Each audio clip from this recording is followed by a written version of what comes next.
السلام علیکم ورحمۃ اللہ وبرکاتہ۔ معزز ناظرین، آپ کا استقبال ہے ہمارے اس یوٹیوب چینل لرن وتھ صدیق احمد میں۔ آج آپ کے سامنے ہم پیش کرنے والے ہیں آؤ عربی سیکھیں اس کورس کا سبق نمبر 1 اور دوسرا حصہ۔ جیسا کہ شروع میں بتایا گیا تھا کہ اس کورس کے ایک سبق کو 3 حصوں میں پیش کیا جائے گا۔ اس میں سے پہلا حصہ الفاظ و معانی اس کے استعمال سے متعلق تھا، وہ پیش کر دیا گیا۔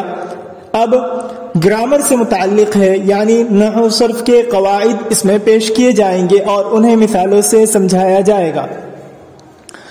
آج کے سبق میں ہم پیش کریں گے حروف، حرکات، لفظ اور لفظ کی دونوں قسمیں، بامعنی، بے معنی، مفرد، مرکب، واحد، تثنیہ اور جمع کو۔ پچھلے سبق میں ہم نے حروف الہجا پڑھا، یعنی جسے حروف تہجی کہتے ہیں، وہ پیش کیے گئے تھے اور ان میں ہر لفظ سے متعلق ایک حرف اور اس کا استعمال پیش کیا گیا تھا۔ چنانچہ عربی زبان میں حروف تہجی الف سے لے کر یا تک کے جو حروف ہیں وہ کل 29 ہیں۔ حروف تہجی اسے کہتے ہیں جس پر پورے زبان کی بنیاد ہوتی ہے۔ جس طرح عربی میں الف سے لے کر یا تک، اردو میں الف سے لے کر یا تک، لیکن اس میں کچھ الفاظ بڑھ جاتے ہیں، انگلش میں اے سے لے کے زیڈ تک، یہ جو حروف ہیں انہی سے دوسرے الفاظ مل کر بنتے ہیں۔ تو ایسے حروف کل 29 ہے۔ الف، با، تا، سا، جیم، حا، خا، دال، ذال، را، زا، سین، شین، صاد، ضاد، طا، ظا، عین، غین، فا، قاف، کاف، لام، میم، نون، واو، ہا، حمزہ، یا۔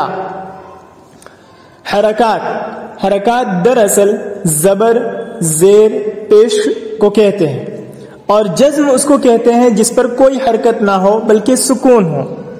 ان چاروں کی علامت الگ الگ ہے۔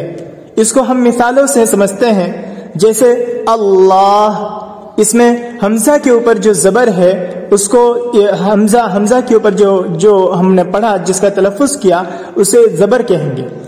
بسم اللہ، اس میں با کے نیچے جو ہے زیر ہے، یعنی آواز جو نیچے کو جا رہی ہے اور اسے ہم زیر کا نام دیتے ہیں۔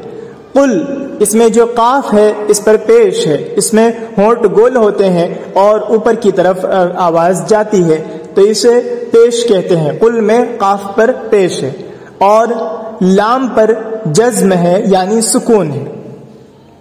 لفظ، حروف اور حرکات کا مجموعہ لفظ کہلاتا ہے۔ آپ نے حرکات پڑھے، زبر، زیر، پیش اور جزم، اور حروف بھی پڑھ لیے، ان دونوں سے ملا کر کے لفظ بنتا ہے۔ اب لفظ بنے گا تو جیسے لفظ کی مثال قلم، قلم ایک لفظ ہے اور اس کا ایک معنی بھی سمجھ میں آ رہا ہے، تو گویا ایک لفظ بنا، قاف، لام، میم، ان دونوں کو ملا کر کے قلم بنا۔ اب با معنی، جس لفظ سے کسی قسم کا کوئی معنی سمجھ میں آتا ہو اسے کہتے ہیں با معنی لفظ۔ جس لفظ سے کسی قسم کا کوئی معنی سمجھ میں آئے اسے کہتے ہیں با معنی۔ جیسے دال، را اور سین، ان تینوں حروف کو ملایا تو درس بنا، اس کے معنی ہے سبق۔ دال، را، سین، ان تینوں حروف کو ملایا تو درس بنا، اس کے معنی ہے سبق۔ تو گویا درسن سے الدرس یا درسن سے سبق کا معنی سمجھ میں آ رہا ہے، تو یہ با معنی لفظ ہوا۔ بے معنی، جس لفظ سے کسی قسم کا کوئی معنی سمجھ میں نہ آتا ہو۔ بے معنی، جس لفظ سے کسی قسم کا کوئی معنی سمجھ میں نہ آتا ہو۔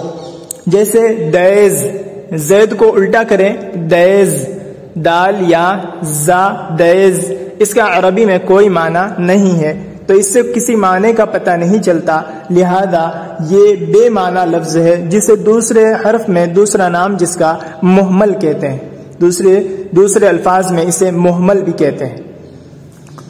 اگلا ہے مفرد، جس لفظ سے کوئی معنی سمجھ میں آئے اور وہ ایک ہو تو اسے مفرد کہتے ہیں۔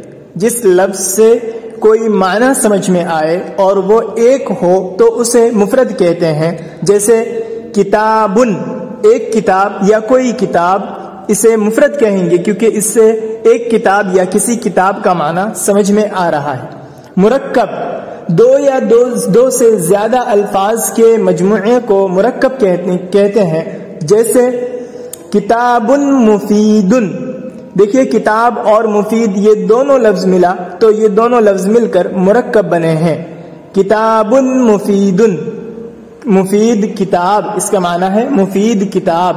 واحد، جس لفظ سے ایک چیز کا معنی معلوم ہو اسے واحد کہیں گے۔ جس لفظ سے کسی ایک چیز کا معنی معلوم ہو اسے واحد کہیں گے، یعنی کسی چیز کا ایک ہونا معلوم ہو اسے واحد کہیں گے، جیسے رجلن، تو اس سے ایک آدمی یا کوئی آدمی کا ہونا معلوم ہو رہا ہے، لہذا یہ واحد ہوا۔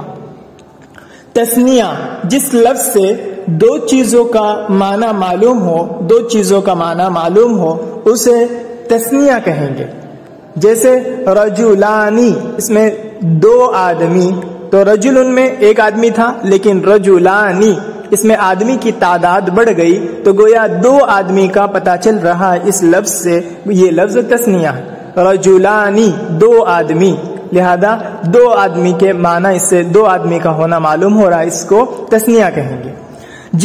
جمع، جس لفظ سے تین یا تین سے زائد چیزوں کا معنی معلوم ہو، جس لفظ سے تین یا تین سے زائد چیزوں کا معنی معلوم ہو ایسے لفظ کو جمع کہیں گے، جیسے رجالن، اس کے معنی ہے تین یا اس سے زائد آدمی پر یہ رجالن کا لفظ کہا جاتا ہے، لہذا جب ہم رجالن کہیں گے تو اس سے تین یا اس سے زیادہ افراد مراد ہوں گے، لہذا اسے ہم جمع کہیں گے۔